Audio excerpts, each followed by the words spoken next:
All right, time for our Dollar Dialogue segment. And this week we're joined by an old friend of the pod, Shane Oliver, Chief Economist with AMP, who's going to talk to us about the good old days, or rather the so-called good old days, because according to a new report from Shane, there's reason to doubt whether Aussies really had it that much better back then. Welcome back to the Savings Tip Jar, Shane. Thanks, Dominic. Great to be here. Now, before we start, Shane, do you have a savings tip for us? Well, my savings tip is a bit different to what I would normally say, but because we are so obsessed with the budget tax changes at present, and this is not to deny their significance, and I'm not great fans of them, but my savings tip would be don't let tax dominate your investment decisions. Yes, it is a factor, but ultimately the investment has to stack up on its own. Otherwise, you should be looking somewhere else if it's just all about tax. So that's bottom line for me this week. Don't let tax dominate.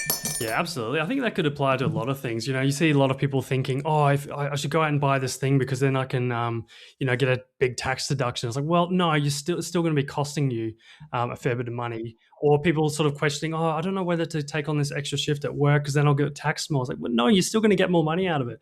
It sort of frustrates me a bit. People are so opposed to paying. It's important, but it's one of many factors. Exactly. Now, Shane, according to your report, Aussies are recording pretty low measures of happiness, but apparently we were all a lot happier during the pandemic, funnily enough, and there's also low consumer confidence. So, we'll start on the current situation before we get to the good or bad old days. What's behind the pessimism at the moment, do you think? Look, I think there's a bunch of things, but I think the main issue has been that over the last 5 years, or ever since the pandemic, the cost of living has gone up dramatically. The CPI, as measured, has gone up something like 25% over the last 5-6 years. And that's just average prices. I know you're going to find lots of examples of prices that have gone up more than 25%, but people's wages have only gone up about 18 or 19%. So real wages have fallen about 6% over the last 5 or 6 years. And that contrasted with the period, say, before the pandemic, where usually, not every year, but usually wages on average in Australia rose faster than prices and costs. So bottom line is people feel they're not getting ahead, that the cost of living is too much, that they're struggling, and all these issues about inflation, rising interest rates, and so on are part and parcel of that. I mean, there's a bunch of other issues going on as well. Obviously, the global environment creates a lot of noise and angst, and that does feed into the cost of living to some degree. And I think the bigger issue in Australia, one of the big issues in Australia for young people, is the unaffordable nature of housing. So that's one big factor as well. But that's probably more of a longer term issue. It's not just the last 5 years that housing's been an issue. It's been an issue, I think, for the last 10, 15 years. So were we actually better off in the good old days? What was better in the good old days? Well, there's no doubt. If you define the good old days for a baby boomer, you're probably thinking 60s and 70s. If it's a Gen X, you might be a millennial, you might be going back to the 2000s. There were some things that were better back then. You know, the cost of living was lower. That doesn't necessarily mean our wages were better, but our cost of living was certainly lower back then. And consumer sentiment on average was higher. Measures of happiness go back to the 2000s. We don't have happiness measured back in the 70s, but happiness levels were quite a lot higher than they are today. And interestingly, it's young people who are less happy. It used to be this sort of classic U-shaped thing that happiness was high when you're youngish, like 20, 25 or something, and then it dips when you become middle-aged because you've got all these stresses of a mortgage, and then it goes up when you get older. Your kids are under control, your mortgage is under control, and it's before your health starts deteriorating. These days, it's actually lower now for young people. They're less happy. But I think one of the big things on that front is just housing. Housing affordability has collapsed since the 70s and also since the 2000s. You know, these days it takes you about 11, 12 years to save for a typical 20% deposit. We've had to introduce that silly 5% low deposit scheme to overcome that. But if you go back to the 1970s, it was less than 4 years to save for a deposit. And in the year 2000, it was about 6 years. The average house price to income ratio is about 3 times what it was in the 1970s, and home ownership rates have generally come off a little bit. So housing, bottom line is housing was a lot more affordable back then, and we also paid less tax as a share of our income than we do today. Yeah, absolutely. I mean, like housing, I can sort of understand that. Like housing is such an emotional thing. We associate it with comfort and safety. So I can understand why maybe people, look fondly upon the earlier times when things seemed so much more affordable and you could buy a house much more. But what struck That's me right. actually from your report is how much, how little actually home ownership rate has dipped, considering that significant ramp up in the gap between the cost of buying a house and the typical wage. Why do you think it hasn't fallen off that much? That's right. If you read a lot of the media commentary, it's collapsed, whereas in reality it hasn't. It has come off a little bit. In the mid-70s, it was about because we only get figures on home ownership every 5 years with the census. I mean, there's estimates in between, but it's usually on the back of the census. So in mid-70s, it was about 63%. In the year 2000, actually using 2001 census numbers, was 66%, and now we're back to 63. So it's come down on a trend, and I should point out the trend high point was in 1966 when it was around 70, I think 73%. So this is in the post-war years when the family home was seen as the keys to success and stability and security. Australians really loved their home in that era. If you watch that film, I forgot the The name of it castle. now, but there was lots of Castle. films back then, Yeah. about building houses. They're a weird mob, I was thinking of. Oh, A lot of right people back probably Right, then. I've haven't read the Yeah. book. read the book. Yeah, I've The read that. guys out Yeah, there in no, I know that suburbia one. building homes. So that was what a lot of Australia was about, building the family home. And then, of course, as time has gone by, housing has become more expensive. So we've seen a bit of a slide from them. But it's not just that. It's that people spend more time at university, so they take longer to start their career and start their family. So that means you get a house later. So that adjustment has been occurring. And I think younger people today regard housing as not only too expensive, but they also regard it as an encumbrance. You want to travel more, you want to have more experiences when you're younger, and renting is more amenable to doing that than ownership of a house. So there's a bunch of factors behind that. But the other thing is that Australians still love their housing. It's still 63%. It's not 45% or some collapse, as you're alluding to, Dominic. It's still relatively high compared to many other countries. So even though housing has become less affordable, we still want to get into it.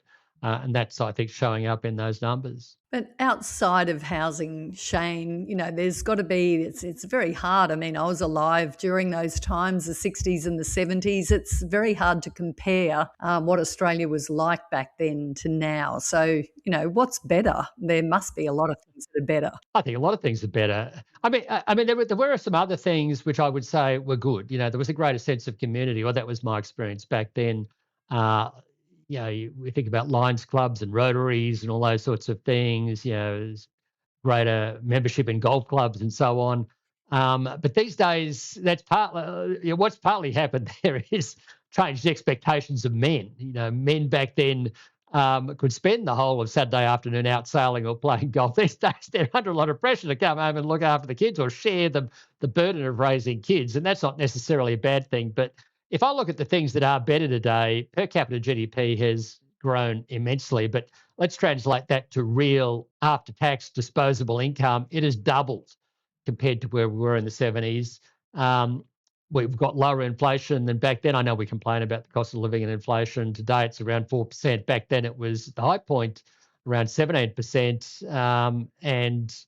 I think the average through the 70s was about 9 or 10%. So very high inflation. Even in the year 2000, inflation was a little bit of a problem, not a huge one, but nevertheless, there was a bit of an issue there. Unemployment today is generally a little bit lower than it was back then, so that's certainly good news. We've got a greater proportion of the population in jobs. It's now around almost 64%. Back then, it was about 59% in both the 70s and the year 2000. And one of the big changes has been the rise in female participation in the workforce. So some of us look back to that period and say, this is fantastic. But, the opportunities available to half the population were nowhere near as great as they were for the other half of the population. And so you could argue it wasn't exactly fair. Life expectancy has exploded. Government spending on health and aged care, disability care, welfare, and so on has doubled compared to where it was in the 70s, and is also increased compared to where it was in the 2000s. So government takes care of a lot of issues that weren't looked after back then. Life expectancy for a male back in 1975 was about 69 years. Now it's 81 years. For a female, it's gone from 76 years to 85 years. So we're living longer lives, often healthier lives. Government's looking after us to some degree as well, not just in welfare, but road deaths have collapsed. They're about one fifth of what they were per 100,000 people. Number of road deaths are about one-fifth what they were in 1975. We were out there in 1975 with those fantastic cars that look beautiful on the road, lots of bright colours, lights. My phone just went off then, so hopefully that's seamlessly turned it off. But road deaths today is running at around five per 100,000. So we've gone down from 27 per 100,000 to 5 per 100,000. Homicide rates have halved compared to back then. So there's a lot of things that have improved compared to back then, but oftentimes, we gloss over it and think, well, that was the good old days. Life must have been better back then, but in many ways it wasn't. Yeah, certainly. I mean, it does sound like outside of housing and the big pressure of having a big mortgage these days, we've got a lot to be happy about these days. And I just think it's just like the rose-colored glasses and the nostalgia effect when we think back, oh, it was so much better back then. But I think we should sort of live in the present a bit more and think, we've got it pretty good. And, one of the telling stats out of that piece you did as well was number of overseas holidays that the average Australian's taken as well. And I thought we're still enjoying our lives a lot, but it must be the impact perhaps of social media that's making everyone have these higher expectations, watching all these influencers online. Is that your impression that that's the impact here? Yeah, it is. I mean, the overseas holiday number struck me as very significant. I mean, in rough terms, an average Australian would go on an overseas holiday once every 15 years, 50 years ago, whereas nowadays it's almost once every 2 years. And you can just see that. You go to the airport, see the number of Aussies going on holiday.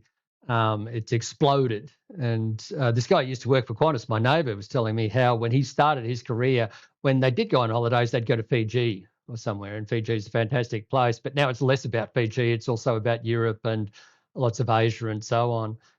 So that I think has been a big thing that we often gloss over. And I often wonder that the point of going on an overseas holiday is to make us realise how good life in Australia is when you get back. Everything operates relatively smoothly. Got a great healthcare system compared to other countries. Yeah, the roads are pretty good. The weather's mostly pretty good compared to many other countries. So I reckon social media does have a big role to play on this front. Social media is all about clickbait and rage and people with problems espousing on those problems. And of course, when you watch social media, maybe you kind of think, well, if I don't have a problem, then there's something wrong with me. I should get one too. And so this sense of grievance tends to take over. So if you had traditional media, yes, it was always true. Bad news sells. The cover story in the evening newspaper, the newsstand was always invariably something negative because it would more likely sell than positive news. But I think that's been magnified by social media. You do get more clicks if you come up with a bad news story than a good news story, or if you're just telling it like it is. You'll get more clicks. You'll get far less clicks than if you're telling everyone something's bad. So I think that's played a big role here. There's no doubt there are issues with cost of living. That is a big issue, and housing affordability. But I think beyond that, things aren't too bad. But we've sort of forgotten the way things were back then, forgotten the improvements that have occurred. I mean, if you give another example, I noticed this, and I was incredibly surprised by this. The suicide rate today is lower than it was in the year 2000 or the mid 70s. You look at a graph on it; it is available there if you Google suicide rate, and I have it in the report as well.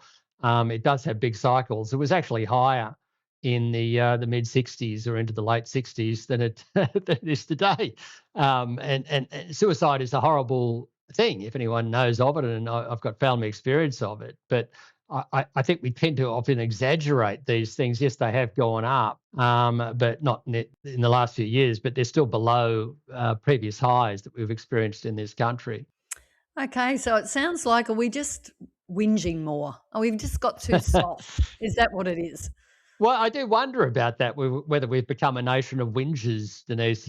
It's sort of, maybe we've just got too much time on our hands to spend looking at other things, and there's ways to do that that did not exist in the past, and those ways also give us a way to whinge. I've heard this example of a taxi driver who'd be listening to talkback radio all day. You'd get in the taxi and they'd have a whinge and tell you these things, but that taxi driver can now be magnified 100 times by going on social media, whereas before it was very narrow and wouldn't go too far. Whereas now you're exposed to this whatever you do. If you go on talkback radio, or if you go on social media, you get a lot of negative stuff. And maybe it's trying to adjust to social media. I think there's huge benefits of it. This podcast, for example, helping to inform people. There's huge benefits of social media, but unfortunately, it's gone down a path to some degree that a lot of the rubbish on social media has just made things feel bad, and maybe we have become a nation of whingers, and we often fail to recognise that, well, actually, things aren't too bad. Well, hopefully, those that are discovering this podcast via social media, hopefully we're the exception to that rule, that social media, we're one of the rare bright spots of social media and That's right. online media in general. But no, maybe that is the solution. Get off social media, block your ears, don't expose yourself to all the horrors of the world. We do try to keep things relatively upbeat on the savings tip jar. We don't get too down in the dumps, even though we do report the hard stuff too. But yeah, I mean, this is, I've appreciated all your insights though, Shane.